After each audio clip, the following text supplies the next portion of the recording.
स्वागत है आप सभी भाभी गुरुजी का स्वागत है सर्वेश क्लासेज केजीजी पे। वजह तलाश करो अपने हार जाने की, वजह तलाश करो अपने हार जाने की। किसी की जीत पर रोने से कुछ नहीं होता, किसी की जीत पर रोने से कुछ नहीं होता। प्यारे गुरुजी, आपके स्क्रीन पर जो दिख रहा है महत्वपूर्ण समान अध्ययन प्रश्न श्रृंखला 7, जो कि एडुटेरिया का समान अध्ययन है, और आपको इसकी 6 श्रृंखलाएं आपको हमारे चैनल सर्वेश क्लासेज केजीजी पर करवा दिया गया है, और जिसको जो आपको हमारे प्लेलिस्ट बीपीएससी टीचर 2023 में आसानी से मिल जाएगा। आप लोग जरूर उन सभी वीडियो को देखिए, क्योंकि साथियों यहां से आपका ये 20 सेट आपको आएगा एग्जाम तक में, मैक्सिमम 20 सेट और उससे ज्यादा, क्योंकि आपको पता है कि समय का अभाव रहता है। ओके, तो उसमें से आप अगर पूरा करते हैं इस 20 सेट को कंप्लीट, तो यकीन मानिए कि वहां से आपको 30 से 40 प्रश्न, 50 प्रश्न तो कंफर्म आपको वहीं से आ जाएंगे एग्जाम में। 50 प्रश्न आपको इसी 20 सेट से देखने को मिलेगा। प्यारे गुरुजी, जितने भी भावी शिक्षक हैं उनके लिए एडुटेरिया अपना प्रैक्टिस बुक भी बहुत जल्द ही लेकर आ रहा है। वो प्रैक्टिस बुक आपको यहाँ उपलब्ध कराया जाएगा ऑनलाइन भी, और साथ ही साथ आपको आपके नजदीकी बुक स्टोर में भी मिलेगा।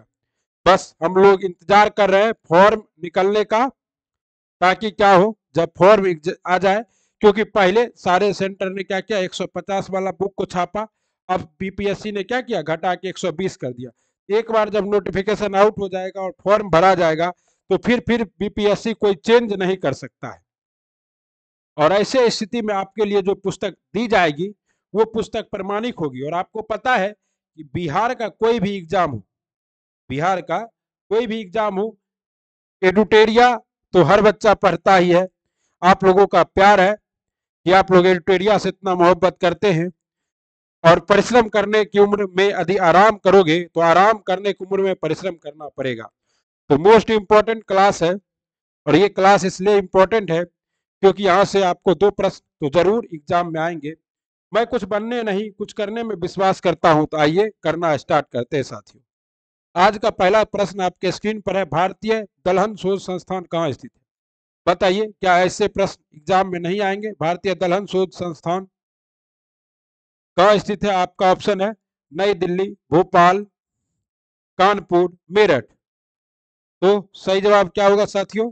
प्यारे गुरुजी सोचिए, खुद से सोचना इंपॉर्टेंट है, क्योंकि अगर आप सोचिएगा, गलत कीजिएगा तो कोई दिक्कत नहीं है, लेकिन आप सीख जाइएगा। ओके, तो आइए, इसका सही जवाब है आपका कानपुर। राष्ट्रीय दलहन शोध संस्थान कहाँ स्थित है? कानपुर में स्थित है। कहाँ स्थित है? कानपुर के अंदर स्थित है। और कानपुर आपका पता है यूपी में स्थित है। और 2023 का जो वर्ष है, 2023 का वर्ष संयुक्त राष्ट्र संघ के द्वारा मोटे अनाज के वर्ष के रूप में मनाया जा रहा है, मोटे अनाज के वर्ष के रूप में मनाया जा रहा है। ओके, तो भारतीय दलहन शोध संस्थान कानपुर में है। भारतीय चीनी तकनीकी संस्थान भी कानपुर में है, ठीक ना? ये दोनों आपका कहाँ है? कानपुर में स्थित है। देख रहे हैं यहाँ पे भारतीय दलहन अनुसंधान संस्थान कानपुर। ओके, आइए अगला प्रश्न है, सीमा सुरक्षा बल की स्थापना किस वर्ष की गई थी? सीमा सुरक्षा बल की स्थापना किस वर्ष की गई थी? तो सीमा सुरक्षा बल की स्थापना साथियों 1965 में की गई थी। कब की गई थी? 1965 में। आइए इसके बारे में विशेष पढ़ते हैं। सीमा सुरक्षा बल बीएसएफ की स्थापना 1965 में की गई थी। इसका मुख्यालय नई दिल्ली में है, तथा वर्तमान में इसके महानिर्देशक राकेश अस्थाना जी हैं। ओके, और अभी बीएसएफ के राकेश अस्थाना नहीं है, चेंज हो गया है। आप लोग इसको कमेंट बॉक्स में चिपका दीजिए वर्तमान में कौन है एग्जैक्ट इस समय। पारिस्थितिकी तंत्र शब्द का प्रयोग सर्वप्रथम किसने किया था? तो पारिस्थितिकी तंत्र का प्रयोग सर्वप्रथम टॉन्सले महोदय ने किया था। किसने किया था?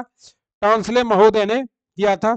वातावरण एवं जैव समुदाय में पारस्परिक संबंध के अध्ययन को पारिस्थितिकी कहते हैं, और सर्वप्रथम पारिस्थितिकी तंत्र शब्द का प्रयोग एजी टॉन्सले ने 1835 ईस्वी में किया था। ओके साथियों, कहता है पारिस्थितिकी तंत्र शब्द का प्रयोग टॉन्सले ने किया था। ओके, और वातावरण में जीव समुदाय की पारस्परिक संबंधों का अध्ययन को पारिस्थितिकी कहते हैं। सर्वप्रथम पारिस्थितिकी तंत्र का शब्द का प्रयोग किसने किया था? एजी टांसले ने किया था। ओके साथियों, भारत का पहला परमाणु रिएक्टर निम्नलिखित में से कौन सा है? आज जब हम आपको आज करा रहे थे सेट प्रैक्टिस, तो वहां भी करंट अफेयर, तो करंट अफेयर में बताए थे कि सबसे नया जो परमाणु रिएक्टर है वो आपका कौन है? कुडनकुलम, तमिलनाडु। और सबसे पुराना कौन था? आपका तारापुर। हर दिन आपको कराते ही है। ओके, तो क्या है? भारत का जो है तारापुर है। आइए, कहता है भारत का पहला परमाणु रिएक्टर तारापुर महाराष्ट्र है। इसकी स्थापना 1969 में की गई थी। कब की गई थी? 1969 में। ओके, और इसके प्रमुख रिएक्टर है रावत भाटा कहाँ है? राजस्थान में। नरोरा कहाँ है? उत्तर प्रदेश में। काकरापारा कहाँ है? गुजरात में। केगा कहाँ है? कर्नाटक में। और कलपक्कम जो कि सबसे नया है वो कहाँ स्थित है? तमिलनाडु में। और तमिलनाडु में ही एक नया बन रहा है जिसका नाम है कुडनकुलम। ओके, तो आप लोग याद रखिएगा, एक नया कहाँ बन रहा है? कुडनकुलम, तमिलनाडु में बन रहा है। ओके साथियों, कहता है निम्नलिखित में से किस भारतीय राज्य की सीमा म्यांमार से नहीं लगती है? आपको पता है कि भारत का पूर्वी सीमा म्यांमार है। ओके, और इसमें से किसका नहीं लगेगा साथियों? तो बिल्कुल सही, आप लोग सही है। त्रिपुरा का सीमा क्या है? म्यांमार से नहीं लगता है। ओके, आइए देखते हैं। ये है आपका पूर्वोत्तर भारत, म्यांमार और भारत के बीच में यहाँ पर एक पर्वत श्रृंखला है जिसका नाम है अराकॉन योमा। सबसे ज्यादा सीमा लगती है किसकी? आपका अरुणाचल प्रदेश का। उसके बाद है आपका नागालैंड, उसके बाद मणिपुर और उसके बाद मिजोरम। इसकी सीमा अरुणाचल प्रदेश से लगती है। ओके ओके,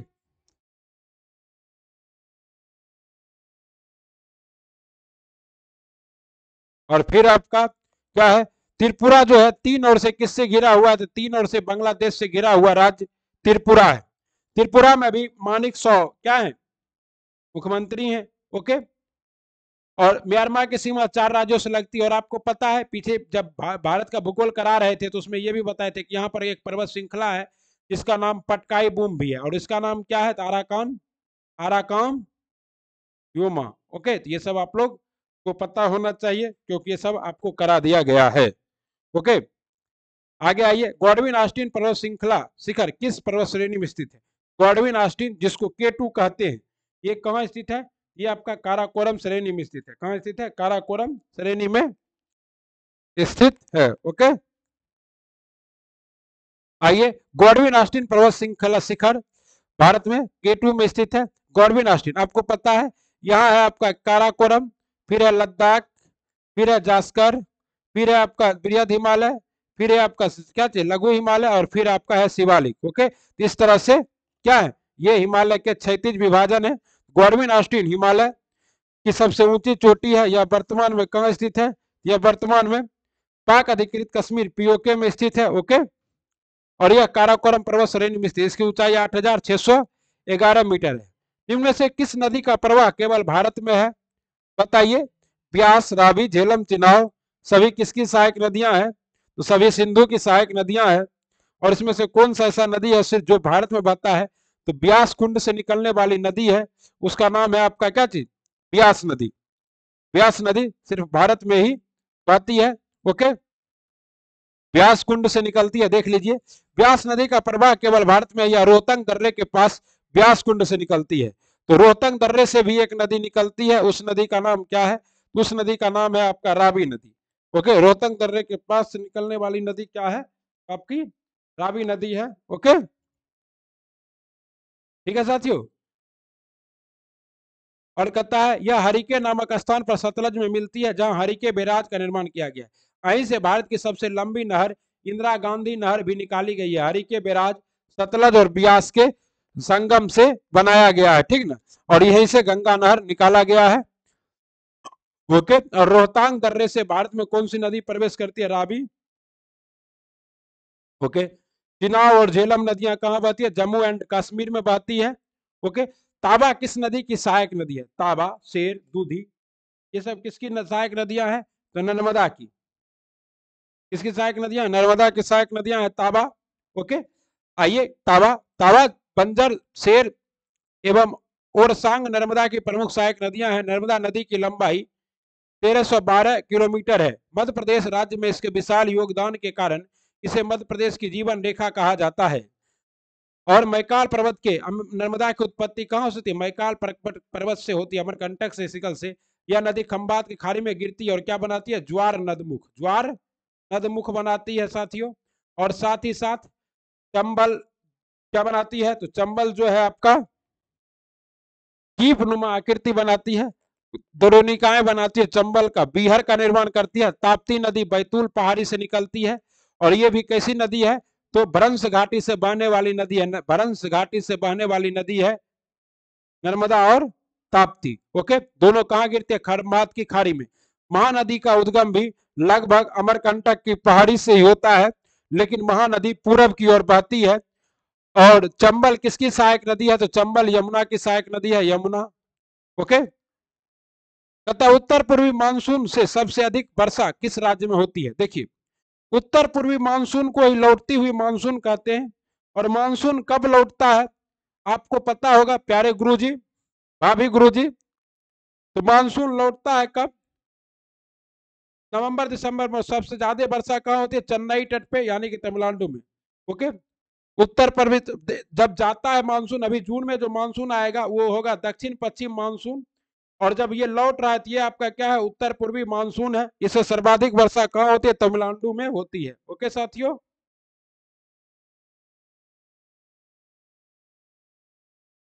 ठीक, कहता है लौटते मानसून पवनों द्वारा बंगाल की खाड़ी से जलवाष्प ग्रहण करने के बाद तमिलनाडु में वर्षा कराती है।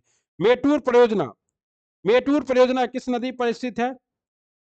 ओके, मेटूर परियोजना किस नदी पर स्थित है, मेटूर परियोजना कावेरी नदी पर स्थित है। ओके, ताप्ती नदी पर कौन सी परियोजना है, उकाई परियोजना।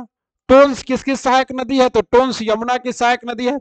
शरावती नदी पर भारत का एक बहुत ही प्रसिद्ध जलप्रपात है जिसका नाम है जोग गरसप्पा जलप्रपात। साबरमती नदी कहाँ बहती है, कर्नाटका में बहती है, किसकी सहायक नदी है, कृष्णा की सहायक नदी है। तो मेटूर बांध परियोजना तमिलनाडु में कावेरी नदी पर स्थित है। कावेरी नदी की लंबाई 800 किलोमीटर है। यह कर्नाटक और तमिलनाडु में बहती है। यह पश्चिमी घाट स्थित बरमगिरी पहाड़ी से निकलकर दक्षिण में प्रवाहित होकर बंगाल की खाड़ी में गिरती है। सिमसा हेमावती भवानी इसकी क्या है, प्रमुख सहायक नदी है। ये देख लीजिए आप लोग, कृष्णा कहां से निकल रही है, सॉरी कावेरी नदी की लंबाई और बरमगिरी से निकलती है। कहा, पश्चिमी घाट के बरमगिरी से निकलती है और इस तरह से जाके कहां गिरती है, आपके बंगाल की खाड़ी में गिरती है। भारत में मिश्रित अर्थव्यवस्था का अर्थ है, मिश्रित अर्थव्यवस्था किसे कहते हैं, तो भारतीय अर्थव्यवस्था में सार्वजनिक क्षेत्र के साथ साथ निजी क्षेत्र का विद्यमान होना ही क्या कहलाता है, मिश्रित अर्थव्यवस्था कहलाता है। और आपको पता है कि भारत ने रूस और कहां से, अमेरिका, दोनों जगह से अर्थव्यवस्था की यह विचारधारा ली थी। सामाजिक अर्थव्यवस्था का रीजन होता है कि आपको क्या करना है, अत्यधिक कल्याण पहुंचाना अपने जनता का। और पूंजीवादी का अर्थ होता है आपको ज्यादा से ज्यादा क्या कमाना, लाभ कमाना। ओके, तो दोनों अर्थव्यवस्था का लक्षण है कहा, भारतीय अर्थव्यवस्था में। और आपको पता है कि वर्तमान में धीरे धीरे भारतीय अर्थव्यवस्था पूंजीवादी अर्थव्यवस्था की तरफ क्या कर रही है, मूव कर रही है। ओके, कहता है भारत में राष्ट्रीय आय की गणना करता है। भारत में साथियों राष्ट्रीय आय की गणना कौन करता है, केंद्रीय सांख्यिकी संगठन। कौन करता है, केंद्रीय सांख्यिकी कार्यालय करता है, जिसे आप लोग क्या कहते हैं, सीएसओ कहते हैं। पहले ये एनएसएसओ था, बाद में सब मिल गया। भारत में राष्ट्रीय आय की गणना सीएसओ द्वारा की जाती है। सांख्यिकी एवं कार्यक्रम कार्यान्वयन मंत्रालय ने राष्ट्रीय प्रतिदर्श सर्वेक्षण कार्यक्रम एनएसएसओ और केंद्रीय सांख्यिकी कार्यालय सीएसओ को विलय कर राष्ट्रीय सांख्यिकी कार्यालय एनएसओ कर दिया है। ओके, केंद्रीय सांख्यिकी निम्नलिखित में से कौन सा कथन सत्य है, आर्थिक समृद्धि अर्थव्यवस्था को मात्रात्मक परिवर्तनों को प्रदर्शित करती है। ओके, और आर्थिक विकास अर्थव्यवस्था में मात्रात्मक परिवर्तन के साथ साथ गुणात्मक परिवर्तन को भी प्रदर्शित करती है। इसमें आपका कौन सा कथन सही है, इसमें साथियों एक और दो दोनों कथन सही है। आइए देखते हैं डिस्कशन। आर्थिक समृद्धि अर्थव्यवस्था में केवल मात्रात्मक परिवर्तन को प्रदर्शित करती है। आर्थिक विकास अर्थव्यवस्था में मात्रात्मक परिवर्तन के साथ साथ गुणात्मक परिवर्तन को भी प्रदर्शित करती है। तो साथियों अर्थव्यवस्था में विकास का तात्पर्य व्यापक होता है और वृद्धि का तात्पर्य वृद्धि जो दिखता है और विकास व्यापक होता है। तो अर्थव्यवस्था में विकास का तात्पर्य वैश्विक वित्तीय स्थिरता रिपोर्ट जारी करता है। वैश्विक वित्तीय स्थिरता रिपोर्ट कौन जारी करता है, अंतरराष्ट्रीय मुद्रा कोष, जिसे आप लोग आईएमएफ कहते हैं। और आईएमएफ की स्थापना ब्रिटेन वुड सम्मेलन के द्वारा 1944 में हुआ था। ओके, IMF और विश्व बैंक का भी, WTO वर्ल्ड बैंक का भी, WTO विश्व बैंक का भी। ओके, IMF अपने सदस्य देशों को आर्थिक और तकनीकी सहायता प्रदान करता है। IMF इसकी मुख्यालय वाशिंगटन डीसी में, IMF का मुख्यालय कहाँ है? Washington DC. और विश्व बैंक का भी मुख्यालय कहाँ है? विश्व बैंक का भी मुख्यालय यहीं है।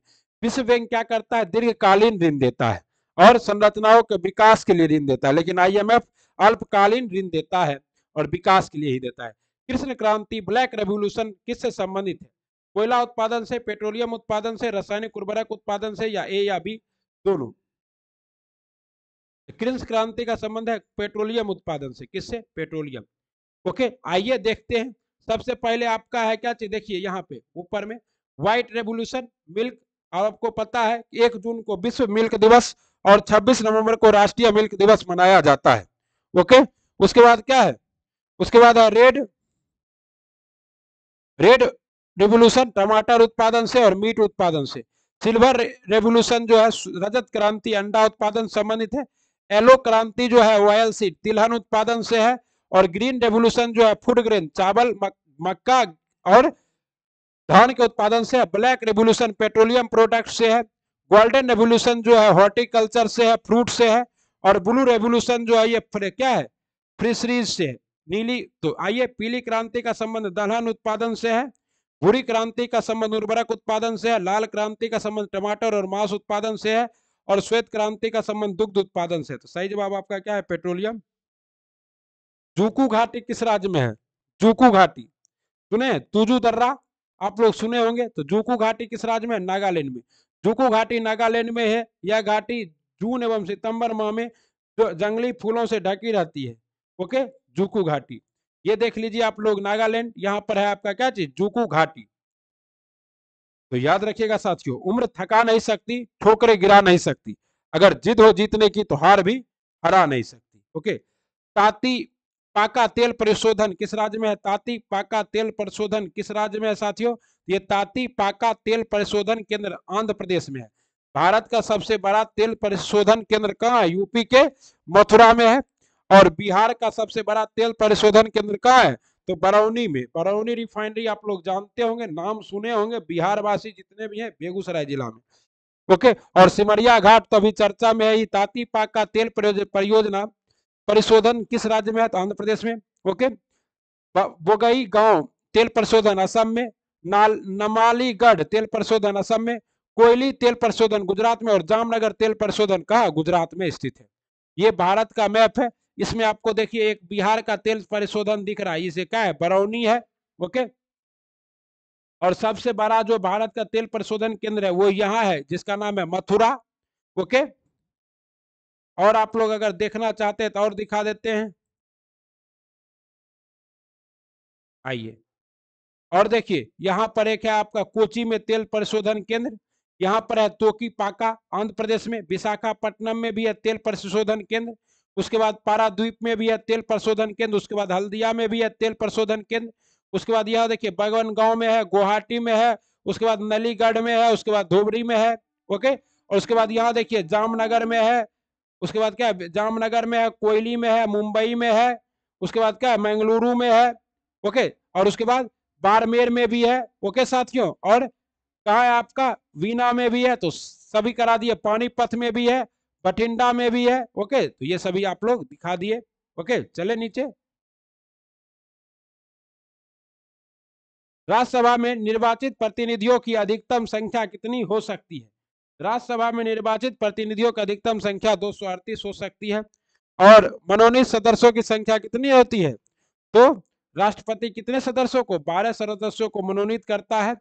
अब देखिए राज्यसभा या संसद कैसे बनता है? राज्यसभा का उल्लेख संविधान के किस में है? आर्टिकल 81 में है। लोकसभा का किस में है? 80 में है। और राष्ट्रपति का किस में है? राष्ट्रपति का किस में है? तो 79 में।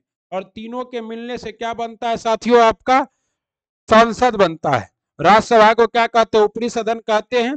और 1/3 सदस्य हर 2 साल में इसका क्या होता है? अवकाश प्राप्त करता है। ओके, राज्यसभा को कभी भंग नहीं किया जा सकता है।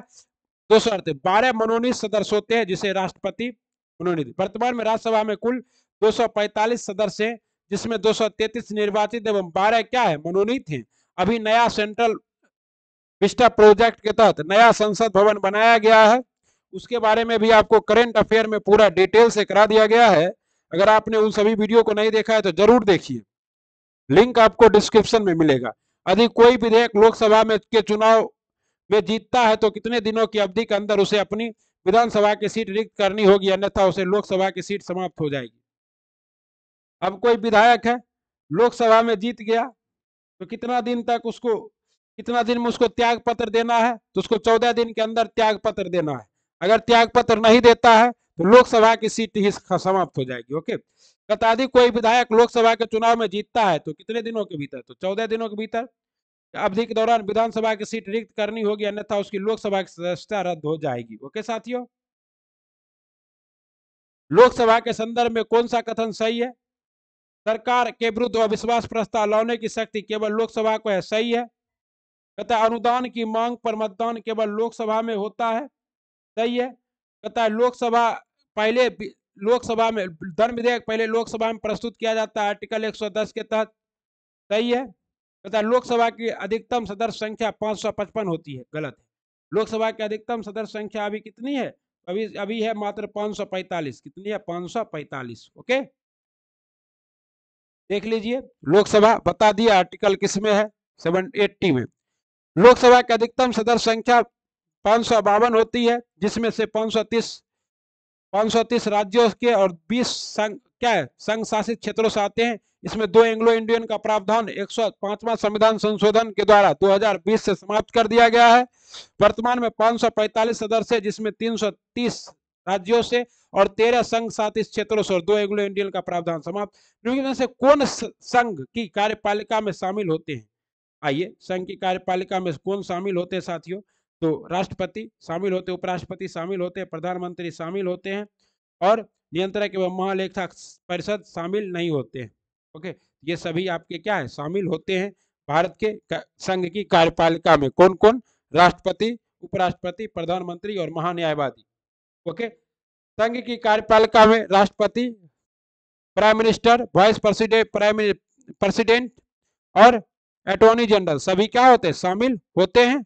ओके, संघीय कार्यपालिका में राष्ट्रपति, उपराष्ट्रपति, और आपको पता है कि महान्यायवादी का जो चर्चा है वो संविधान के आर्टिकल किसमें, 76 में है। ओके, राष्ट्रपति पर महाभियोग संसद की एक डैश प्रक्रिया है। तो राष्ट्रपति पर महाभियोग संसद की एक कैसी प्रक्रिया है? अर्ध न्यायिक प्रक्रिया है। कैसी प्रक्रिया? अर्ध न्यायिक प्रक्रिया है। ओके, आइए, राष्ट्रपति पर महाभियोग संसद की एक अर्ध न्यायिक प्रक्रिया है। राष्ट्रपति पर जब संविधान का उल्लंघन, दुर्व्यवहार या असंगता साबित हो तब महाभियोग चलाकर उसे पद से हटाया जा सकता है। निम्न में वह कौन है जो संसद के किसी भी सदन का सदस्य नहीं होते हैं और ना ही संसद में बैठता है, लेकिन फिर भी संसद का अभिन्न अंग है? वो कौन है आपका? वो है राष्ट्रपति। कौन है? राष्ट्रपति है, जो संसद के किसी भी सदन के अंग नहीं होते हैं। क्योंकि महान्यायवादी अगर बोलता कि संसद में बैठता है, नहीं ना ही बैठता है, तो ये तो बैठ सकता है ना आर्टिकल 76 के तहत किसी भी संसद में, इसलिए इसको नहीं शामिल किया जा सकता है। संविधान का अनुच्छेद 79 के अनुसार भारत की संसद के 3 अंग है, राष्ट्रपति, लोकसभा और राज्यसभा। यद्यपि राष्ट्रपति संसद के किसी भी सदन का सदस्य नहीं होता है और अभी तो ये बहुत विवादों में है, तो ये क्वेश्चन आने की प्रबल संभावना है। लीजिए, अब हम आउट नहीं करते हैं क्वेश्चन, लेकिन आप लोगों के लिए प्यारे गुरुजी कर देते हैं आउट। डबल स्टार लगा लीजिए। राष्ट्रपति से संबंधित यह प्रश्न आपके एग्जाम में हूबहू छपेंगे। ओके, ऐसा इसलिए कि वह दोनों सदनों के सत्राहुत या सत्रावसान करते हैं किसके तहत? आर्टिकल 108 के तहत। ओके साथियों, विघटित कर सकता है। संसद के दोनों सदनों द्वारा पारित विधेयक तब तक विधि नहीं बनता जब तक राष्ट्रपति उस पर स्वीकृति नहीं देते हैं। 1923 में गठित स्वराज पार्टी के प्रथम महासचिव कौन थे? 1923 में गठित स्वराज पार्टी के प्रथम महासचिव थे आपके मोतीलाल नेहरू और अध्यक्ष कौन थे? अध्यक्ष थे आपके CR दास। ओके, और स्वराज पार्टी का गठन किस लिए किया गया था? कि भारतीय जो ये पार्टियां थी ये संसद में जाकर अंग्रेज के नाक में दम करना चाहती थी। असहयोग आंदोलन के असफलता के बाद 1923 में स्वराज पार्टी का स्थापना CR दास एवं मोतीलाल नेहरू ने की। चित्तरंजन दास इसके अध्यक्ष एवं मोतीलाल नेहरू क्या थे, महासचिव बने। बंगाल विभाजन के समय वायसराय कौन था? बंगाल विभाजन के समय वायसराय था लॉर्ड कर्जन। बंगाल विभाजन कब हुआ? तो 1905 में हुआ था। घोषणा कब की गई थी? तो 19 जुलाई 1905 को भारत के तत्कालीन वायसराय कर्जन के द्वारा किया गया था। ओके, और दो भागों में बांट दिए गए। जो निर्णय लिया गया, बंगाल विभाजन 16 अक्टूबर 1905 को हुआ, और इस दिन जो है बंगाल के लोगों ने क्या मनाया था? रक्षाबंधन दिवस मनाया था। और स्वदेशी आंदोलन का नेतृत्व किसने किया था? सुरेंद्र नाथ बनर्जी ने किया था। इनकलाब जिंदाबाद का नारा किसने दिया? मोहम्मद इकबाल ने।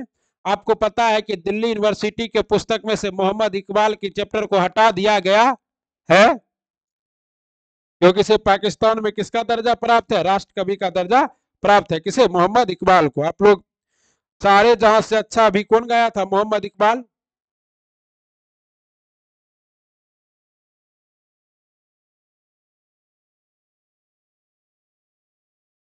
अब आइए, कहता है इनकलाब जिंदाबाद का नारा भगत सिंह के द्वारा दिया गया। भगत सिंह 1907 से 1931 में महान स्वतंत्रता सेनानी, पहले लाहौर में बने सैंडर्स की हत्या और उसके बाद दिल्ली के केंद्रीय संसद सेंट्रल असेंबली में बम विस्फोट करके ब्रिटिश साम्राज्य के विरुद्ध खुले विद्रोह को बुलंदी प्रदान की, जिसके फलस्वरूप अंग्रेज सरकार ने 23 मार्च 1931 को इनको दो अन्य साथियों राजगुरु और सुखदेव के साथ फांसी पर लटका दिया। देखिए, अगर कहता लिखा कौन है तो मोहम्मद इकबाल है, लेकिन दिया है तो आपको क्या कर दिए हैं? भगत सिंह कर दिए हैं। लीडर समाचार पत्र किसने शुरू किया था? तो लीडर समाचार पत्र शुरू किया था मदन मोहन मालवीय ने। लीडर एवं अभ्युदय समाचार पत्र मदन मोहन मालवीय ने शुरू किया था। मदन मोहन मालवीय काशी हिंदू विश्वविद्यालय के प्रणेता थे। उन्होंने महामना की सम्मानजनक उपाधि से विभूषित किया गया है। महामना पंडित मदन मोहन मालवीय जी। पुनः सार्वजनिक सभा के संस्थापक स्थापना कब किया गया? पुनः सार्वजनिक सभा की स्थापना 1867 में किया गया। इसने किया था एमजी रानाडे और एसएच चिगोसरावा एवं जीवी जोशी ने किया था। पुनः सार्वजनिक सभा की स्थापना 1867 में एमजी रानाडे ने किया था। वर्ष 1928 में कांग्रेस नेताओं की एक समिति ने भारत के लिए एक संविधान का मसौदा तैयार किया। इस समिति का अध्यक्षता किसने की थी? तो मोतीलाल नेहरू ने। और इस रिपोर्ट को क्या कहते हैं? नेहरू रिपोर्ट कहते हैं। आपको इसके बारे में जो कहानी है वो कितना बार बताए हैं कि लॉर्ड बर्कनहेड था सचिव। नेहरू जी मांग कर रहे थे मोतीलाल नेहरू डोमिनियन स्टेट संविधान का, तो बोला जाइए आप क्या कीजिए, एक कॉमन मिनिमम प्रोग्राम पे दस्तखत करा के ले आइए, हम आपको क्या करेंगे? दे देंगे। ठीक, गए सब तो दस्तखत कर दिया, लेकिन जिन्होंने दस्तखत नहीं किया बदले में क्या दे दिया? 14 सूत्री मांग को रख दिया था। ओके, इनमें से किसमें 1904 में क्रांतिकारियों की एक गुप्त संस्था अभिनव भारत की स्थापना की थी? तो बीडी सावरकर ने। अब ये क्वेश्चन भी आपका क्या है, छपेगा, स्टार लगा दिए। हम बोले हैं ना कि हर सेट से 2 प्रश्न आपके एग्जाम में। देखिए, बीडी सावरकर ने पहले मित्र मेला की स्थापना की थी, मित्र मेला, और फिर अभिनव भारत। और आपको पता है कि बीडी सावरकर की जयंती अभी 28 मई को ही मनाई गई है, और इसी दिन संसद भवन, नए संसद भवन का उद्घाटन भी किया गया है। ओके, तो अभिनव भारत समिति यंग इंडिया सोसाइटी 1904 में विनायक दामोदर सावरकर और उनके भाई गणेश दामोदर सावरकर व नारायण दामोदर सावरकर द्वारा स्थापित एक गुप्त संस्था थी। इसने ब्रिटिश अधिकारियों की कुछ हत्याएं की, जिसके बाद सावरकर बंधुओं को दोषी ठहराया गया और जेल में डाल दिया गया। सिंधु घाटी सभ्यता के टेराकोटा मोहरों पर कौन सी कलाकृति नहीं मिलती है? गाय की, हाथी की, गेंडा की या बाघ की?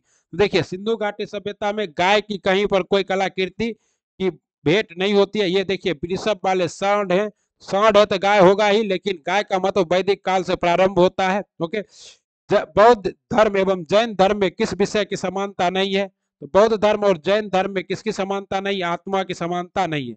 बौद्ध एवं जैन धर्म में कर्म, मोक्ष और पुनर्जन्म के विषय पर समानता है। आत्मा के विषय पर दोनों धर्मों में अंतर है। जैन धर्म आत्मा के विश्वास करते, जबकि बौद्ध धर्म नहीं करता। ओके, जैन आत्मा को मानता है। ओके, अब कहता है सिद्धार्थ। सिद्धार्थ जो कि गौतम बुद्ध का जन्म कब हुआ था?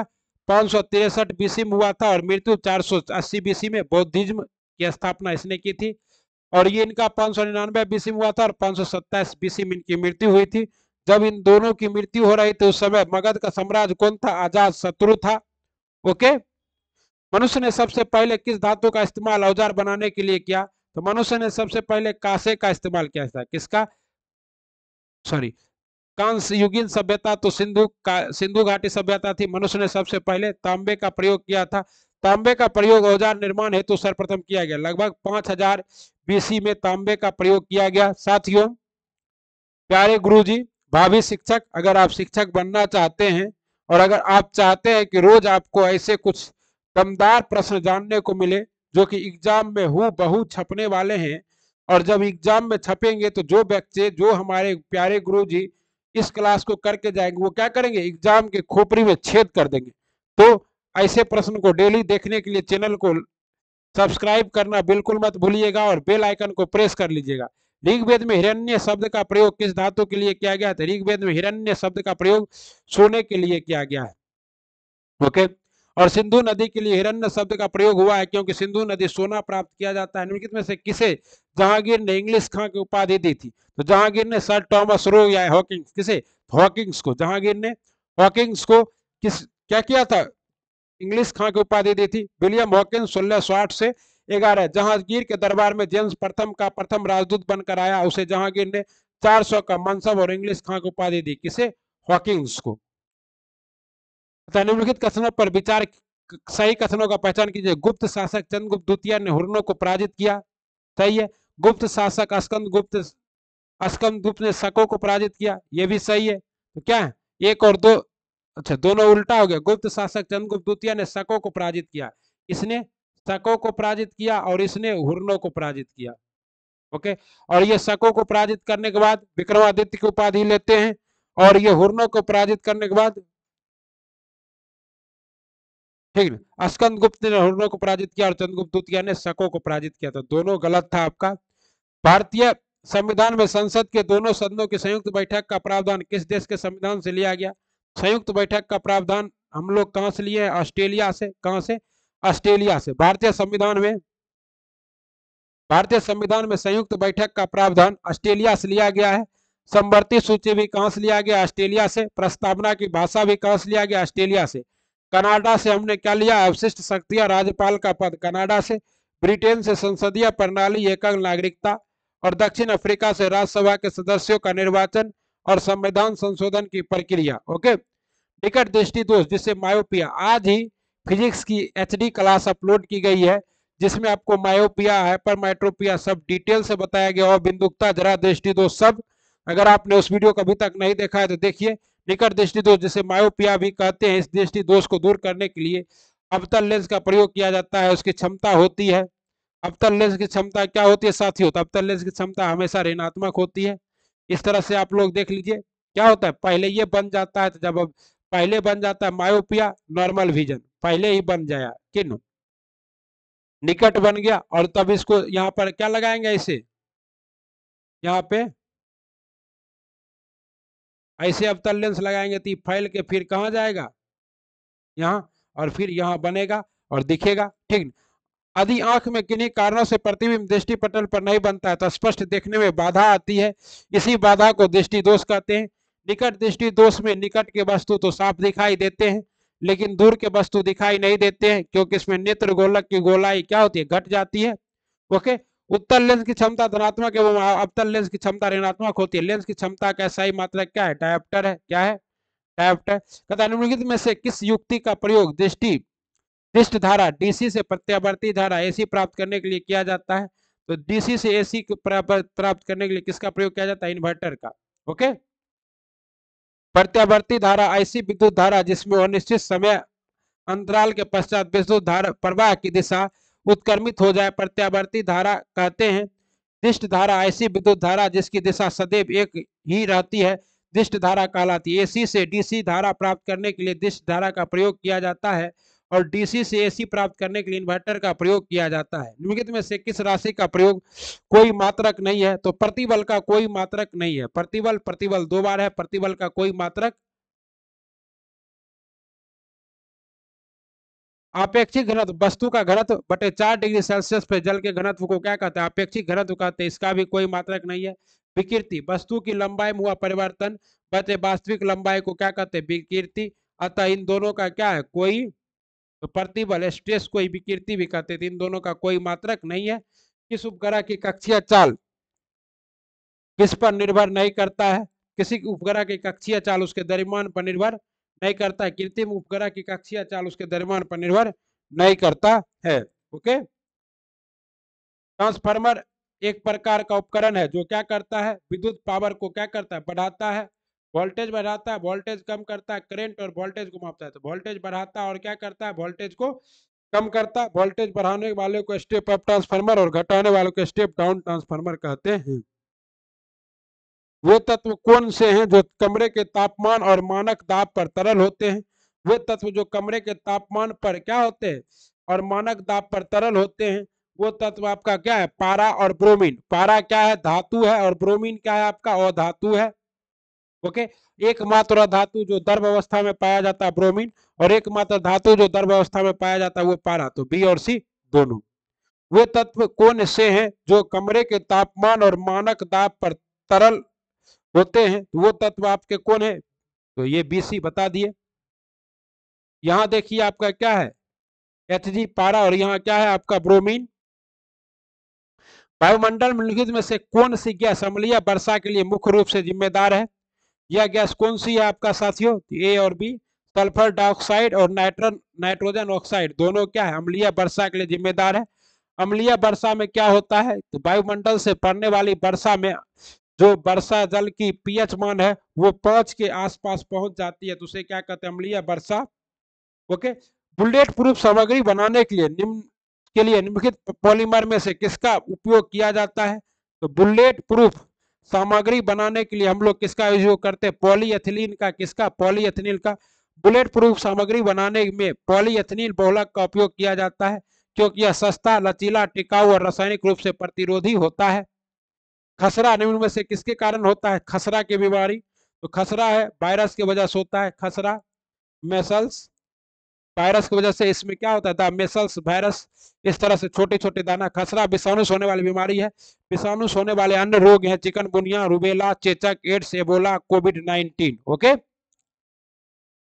मानव पाचन तंत्र में पाचन की प्रक्रिया शुरू होती है। तो पाचन की प्रक्रिया तो मुख से ही शुरू हो जाती है। मुख में टाइलिन नामक एंजाइम निकलता है जो कि क्या करता है साथियों, आपके प्यारे गुरुजी, वो ग्लूकोज का पाचन स्टार्ट कर देता है। पाचन की प्रक्रिया जल के अपघटन और वही एंजाइम टाइलिन या लार में एमाइलेज की सक्रियता से आरंभ हो जाता है। बदलते पर्यावरणीय परिस्थिति में जानवरों के निम्नलिखित समूहों में से कौन नियंत्रण शरीर का तापमान बनाए रखता है? तो जो अपना तापमान सदैव निरंतर बनाए रखता है वो क्या है, पक्षी। पक्षी मानव के जैसा ही क्या होता है, नियत तापी होता है। जैसे मनुष्य का शरीर का तापमान हमेशा 37 डिग्री सेल्सियस होता है, उसी तरह पक्षी नियत तापी या उष्ण रक्त वाले जीव है। वो हमें हेमोस्टेसिस नामक प्रक्रिया द्वारा नियंत्रण शरीर के तापमान बनाए रखते हैं। मछलियां, अभयचर और सरीसृप ठंडे शीतरक जीव है, वे वातावरण के अनुसार अपना तापमान बदलते हैं। ओके, आइए कहता है सूची 1 का सूची 2 से मिलान कीजिए। अग्नाशय से क्या निकलता है साथियों, गुर्दा से क्या निकलता है, ओके, प्यूटेटरी ग्लैंड से क्या निकलता है, तो थायराइड उत्तेजना हार्मोन। आइए नीचे जवाब है, तो आपको मिलाते हैं। अग्नाशय से ग्लूकोन हार्मोन निकलता है, क्या निकलता है, ग्लूकोन हार्मोन, जो कि क्या करता है, ग्लूकोज का नियंत्रण। प्यूटेटरी ग्लैंड से थायराइड उत्तेजक हार्मोन निकलता है। अधिवृक्ष से आपका क्या निकलता है, कार्टिसोल निकलता है। और गुर्दे से क्या निकलता है साथियों, गुर्दे से विटामिन डी निकलता है। ओके साथियों, गुर्दा मतलब यकृत से क्या निकलता है, विटामिन डी। ओके, मानव रक्त का पीएच मान समान रूप से होता है लगभग, तो मानव रक्त का पीएच मान समान रूप से 7.4 होता है। मोस्ट इंपॉर्टेंट, मानव के अमाशय का पीएच मान 2 होता है। अमाशय में कौन सा अम्ल निकलता है, तो HCl निकलता है। विनेगर सिरका का मान कितना होता है, 3 होता है। ऑरेंज जूस का पीएच मान कितना होता है, 4 होता है। टॉप फ्रेश वाटर का पीएच मान कितना होता है, 7 होता है। ब्लड का पीएच मान कितना होता है, 7.4 होता है। अल्कलाइन वाटर का पीएच मान कितना होता है, 9 होता है। सोडा वाटर का, जिसको आप लोग सोडा वाटर कहते हैं। सामान्य विज्ञान में पीएच एक जलीय घोल है, अम्लता का माप है। पीएच को आमतौर पर 0 से 14 तक लिखते हैं, और पीएच वैल्यू की खोज किसने की थी, सोरेनसन ने की थी। ओके, और रक्त का पीएच मान 4.7.4 होता है। कुछ अन्य द्रवों का पीएच मान निम्न है। समुद्र के पानी का पीएच मान 8.4 यानी कि समुद्र का पानी क्षारीय होता है। मानव रक्त का पीएच मान 7.4, दूध का पीएच मान 6.4, मानव मूत्र का पीएच मान 6.0 और शराब का पीएच मान 7 से कम होता है साथियों। ओके, अब आप पेड़ लगाइए, अपना ईमेल आईडी कीजिए, ईमेल भेजिए, आपको लिंक डिस्क्रिप्शन में ईमेल का मिल जाएगा। पढ़ते रहिए, बढ़ते रहिए और क्या कीजिए दबा के, और आपको यहाँ बता ही दिए हैं पूरा डिटेल से। अगर आप और थोड़ा बहुत जानना चाहते तो जान लीजिए। ये देखिए अब क्या है, यहाँ पर ओरल है, कैविटी है, टंग है, जीभ है। जीभ में किसके जीभ में ज्यादा पाया जाता है आपका क्या चीज, तो मानव जीभ में किसमें ज्यादा पाया जाता है, टेस्ट बड। तो महिलाओं में पुरुषों की तुलना में 2000 ज्यादा होता है।